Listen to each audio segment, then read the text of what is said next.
Muito bem, Ciência Política no ar, e vamos começar trazendo para você o que é informação na política em Brasília. Uma disputa, um choque de poderes, governo federal e Câmara dos Deputados. A gente te explica. Isso porque uma portaria do governo federal virou alvo do Centrão na Câmara. O documento define regras para a liberação de emendas parlamentares. Os ministérios e órgãos do governo agora terão que informar a Secretaria de Relações Institucionais, que é comandada pelo ministro Alexandre Padilha, informar cada pedido feito pelo Congresso para liberação dos recursos. A portaria não dá ao Ministério o poder de interferir nas indicações. Ainda assim, os líderes do Centrão estão descontentes. Nesta semana, o governo acelerou a liberação de emendas. Foram 2 bilhões e 600 milhões de reais liberados desde segunda-feira. Vamos ver o top 5 na Câmara e no Senado. Quem teve mais emendas liberadas, começando pelo Senado, Alessio. Isso, Nanias. O senador Eduardo Braga, do MDB do Amazonas, recebeu 63,6 milhões de reais.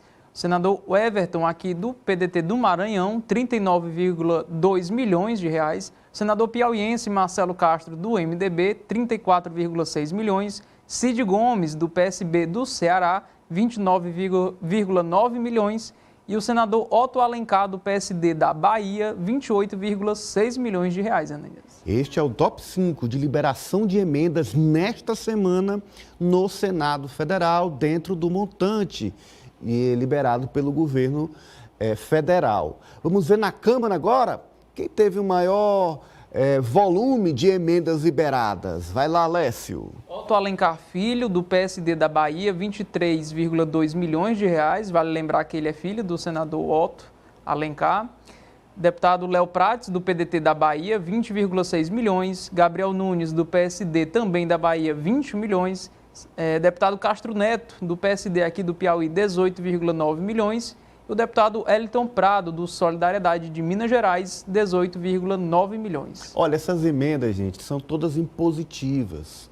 O governo é obrigado a liberar essas emendas. No entanto, o ritmo da liberação passa pelo crivo do próprio governo federal.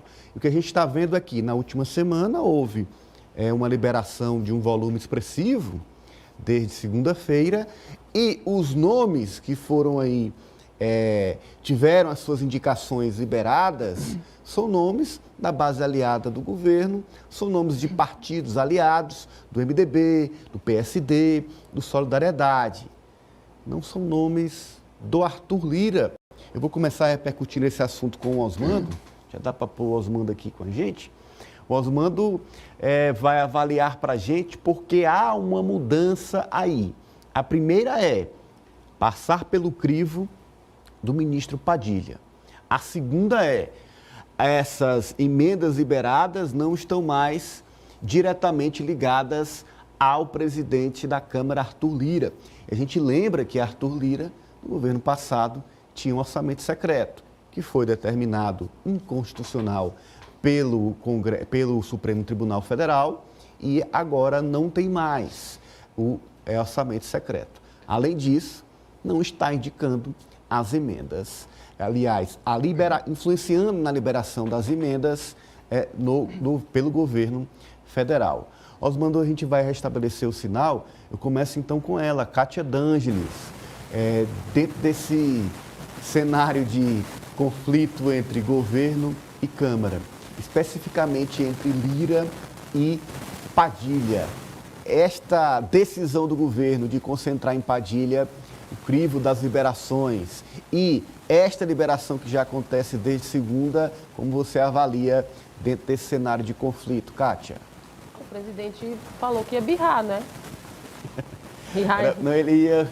Como foi o termo? Teimar, né? Ia teimar, pronto. Por teimosia, birra. Ele ia manter o Padilha no comando do ministério. Ele não só está sendo teimoso, como está dobrando a aposta, né? Aí da insatisfação do presidente Arthur Lira. E sendo Lula, né? Aí sabe, do jogo político, deve estar fazendo isso com algum objetivo já estudado.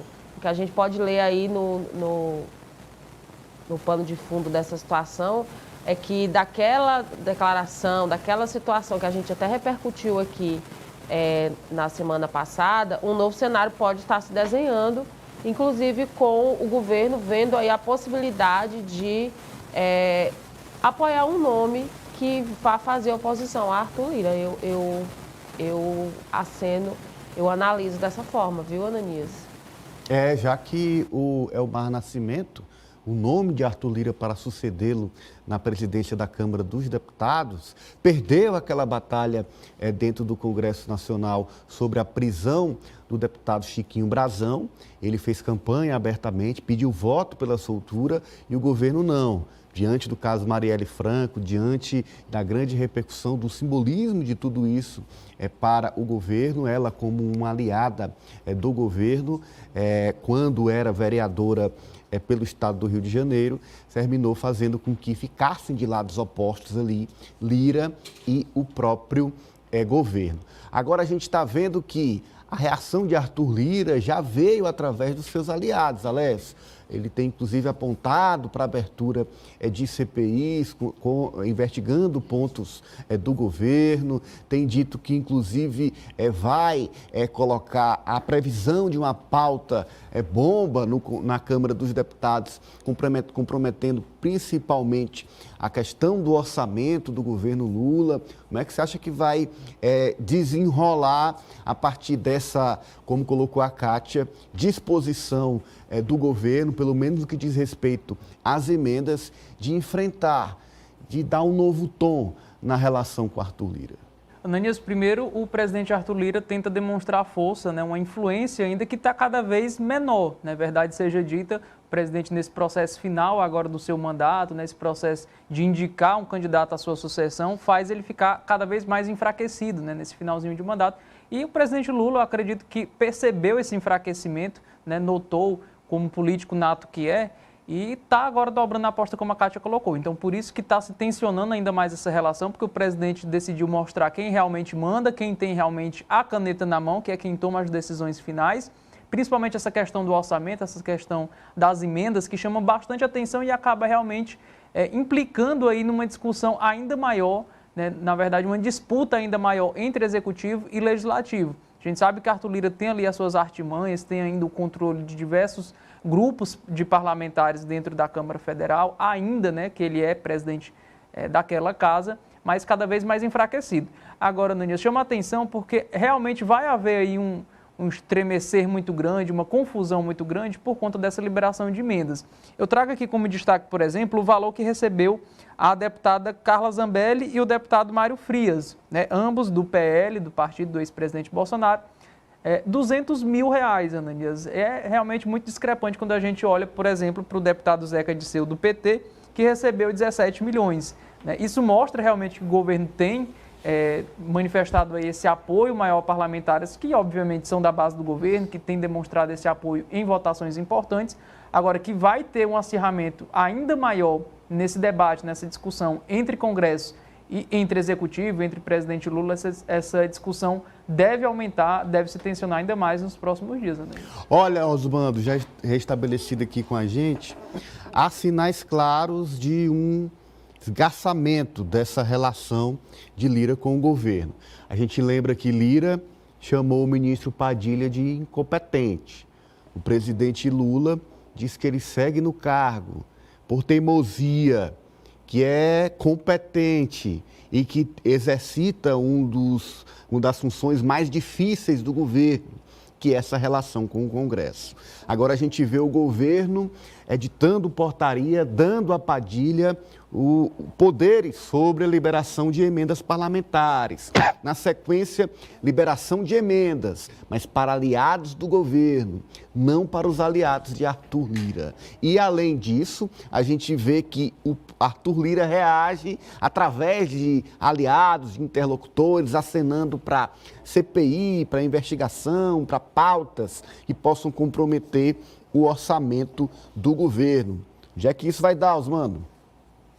Olha, Ananias, a gente tem conversado aqui exatamente sobre esse tensionamento constante, permanente, sobretudo partindo do presidente da Câmara dos Deputados, que representa os interesses do Centrão e das alas da extrema-direita na Câmara dos Deputados.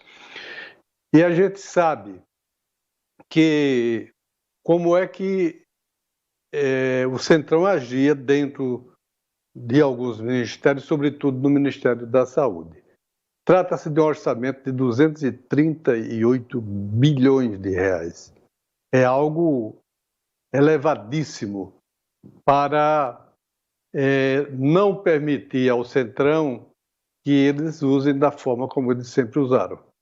O que é que fez o presidente Lula claramente? Isso não foi dito, não está escrito em lugar nenhum, mas o senso comum, a racionalidade nos leva a entender que o presidente colocou Alexandre Padilha, que foi ministro da Saúde no governo Dilma, que conhece aquele ministério, que sabe como funcionam as coisas lá dentro e que, inclusive, presenciou os avanços do Centrão em cima do dinheiro do Ministério da Saúde, colocou o Alexandre Padilha para ser uma espécie de coordenador dentro do governo. Isso não é nada anormal, é simplesmente lógico, até para proteger uma ministra sem grande experiência no aspecto de gestão financeira. A ministra Nízia, que está fazendo um excelente trabalho, mas que precisava de um anteparo para evitar que houvesse aquela invasão, aquele domínio do Centrão sobre os recursos do Ministério da Saúde. A gente estava prevendo que aconteceria, e está acontecendo. E acho que a calma neste momento, depois da fúria do presidente da Câmara, de inclusive chamar o ministro Alexandre Padilha de incompetente e de não querer nenhuma relação com ele, mesmo sendo ele o coordenador das emendas de parte do governo, porque hoje de tarde o governo decidiu liberar emendas para os aliados. Para os aliados. E aliados não significa necessariamente que sejam pessoas que sejam do agrado de Arthur Lira. Vamos ver no que isso vai dar, mas acho que Arthur Lira está saindo da racionalidade, entrando no processo de fúria, e nessas situações as pessoas se perdem. A gente está vendo aí, por enquanto, o jogo de sinais, o jogo de manifestações lado a lado, ainda aquele jogo estudado. Mas certamente a gente vê, inclusive, um Arthur Lira num caminho final de poder na Câmara dos Deputados, na sua pessoa como presidente, e o governo dando sinais de que pode, inclusive, apoiar outro nome, como trouxe a Kátia Dambis. Bom, a gente muda de assunto.